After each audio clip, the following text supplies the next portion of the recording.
Let's get one thing straight before we start. There is a massive difference between hands-free and eyes-free.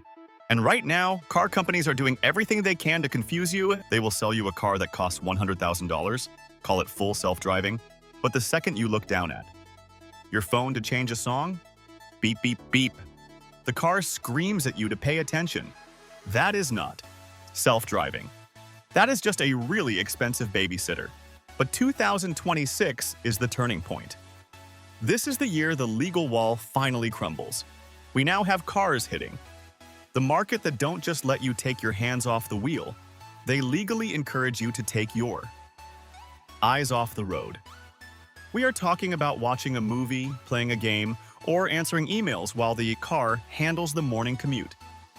Today, I'm breaking down the top 5 hands-off cars you can actually buy this year. I've ranked them by trust, by safety, and by the one question that matters most. If this car crashes, who goes to jail? You or the manufacturer? And the car at number 1 on this list? They are the only ones brave enough to say, send the bill to us. We have to start with the king.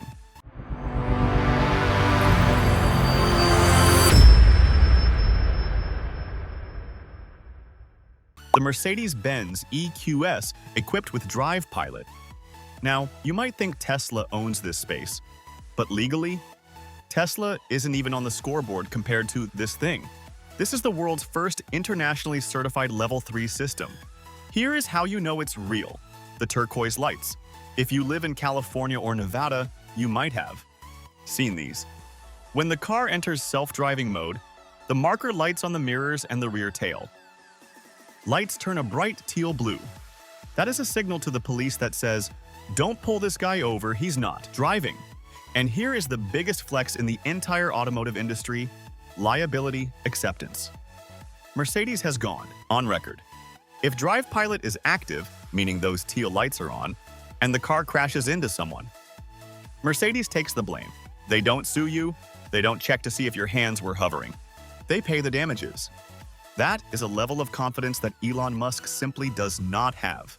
Now, the big news for 2026 is the speed update. Back in 2024, this system was kind of a gimmick. It only worked up to 40 miles per hour. It was basically for traffic jams, but the 2026 update unlocks speeds up to 60 miles per hour, approximately 95 kilometers per hour, on approved highways. That changes everything. That is actual commuting. Speed. Imagine getting on the freeway at 8 a.m., hitting the button, reclining your seat, and watching an episode of The Office while the car drives you to work at 60 miles per hour. Legally. It's not cheap, the subscription costs about $2,500 a year, but if you value your time, it is the only car on this list that literally gives you hours of your life back, but it has one major weakness. It is absolutely terrified of the dark. And that is where car number 2 comes in, to steal the show. Coming in at number 2, we have the only car on this list that isn't afraid of the dark. The BMW 7 Series. Here is the problem with most self-driving cars. They are vampires. They hate the sun, but they need light to see. If you try to use a camera-only system at midnight on a country road, it's going to panic. But BMW's Personal Pilot L3 is built different. It stacks LiDAR, radar, and ultrasonic sensors that create a 3D map of the world even in pitch-black conditions. While the Mercedes we just talked about is fantastic, it has a strict daytime-only rule for its Level 3 features. BMW says, nah, they are the first manufacturer to let you go fully hands-off and eyes-off in the dark. And let's talk about the experience. When you activate Personal Pilot at night, you aren't just staring at the dashboard. You are in a rolling cinema. The massive 31-inch 8K theater screen drops down from the ceiling in the back. You can recline the driver's seat within reason, check your emails, or stream a movie while the car navigates the boring stop-and-go traffic on the highway. It turns a stressful late-night drive home into a lounge session. It's a massive flex, but it's not for everyone. If you need a car that can do actual work, like pulling a boat, you need American muscle. Number 3 is the Cadillac Vistic, and we need to have a serious talk about definitions here. Unlike the BMW and Mercedes, This system is technically level 2+. That means hands off but eyes on. You are still liable. You are still the captain. So why is it on this list? Because for 99% of American road trips, it is actually better than the level 3 cars. First, availability. Mercedes and BMW only work on very specific pre-mapped highways in a couple of states. Cadillac's Super Cruise works on over 750,000 miles of road across the US and Canada. You can drive from Miami to Seattle and barely touch the wheel. Second, the towing. This is the killer feature. If you hook up a 5,000-pound boat to a Tesla, it disables autopilot. It says, "Good luck, you're on your own." The Cadillac, it detects the trailer, estimates the weight, and keeps driving hands-free. It even adjusts its braking distance and lane changes to account for the extra length. And speaking of lane changes, it does them for you. If you get stuck behind a slow semi-truck, the Vistic checks the blind spot, signals, moves over, passes the truck, and moves back. All while your hands are in your lap. It feels like magic. Plus, the 2026 models come with a 3-year subscription included, so you aren't getting hit with fees immediately. So if you want a chauffeur, get the Mercedes. But if you want a workhorse, get the Caddy. But what if you want the absolute best sensors money can buy? What if you want to see through fog? Then you need the anti-Tesla. Number 4 is the Lucid Gravity. If you are a tech nerd, this is your holy grail. I call this car the anti-Tesla. There is a massive philosophical war happening in Silicon Valley right now. Elon Musk famously deleted all the radar and ultrasonic sensors from Teslas, claiming humans only have 2 eyes, so cars only need cameras. Lucid looked at that logic and said, "That's cute."